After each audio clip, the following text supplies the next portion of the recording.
আসসালামু আলাইকুম। 3 ধরনের মানুষকে কখনোই ভুলে যাবেন না।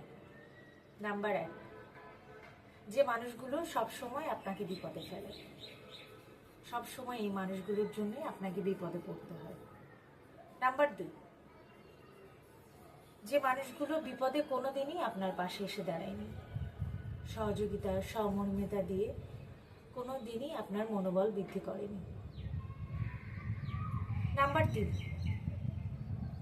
আপনি যখন বিপদে পড়েছেন, যে মানুষগুলোকে সব সময় পাশে পেয়েছেন, যে মানুষগুলো বিপদে সাহায্য সহযোগিতা দিয়ে আপনার মনোবল বৃদ্ধি করেছে, সেই মানুষগুলোকে মনে রাখবেন। এই 3 ধরনের মানুষ কিন্তু আমাদের জীবনে কম বেশি আসে। এই 3 ধরনের মানুষকে আসতে হয়। এই জন্য সব সময় এই 3 ধরনের মানুষকে মাথায় রাখবেন, কখনো ভুলে যাবেন না।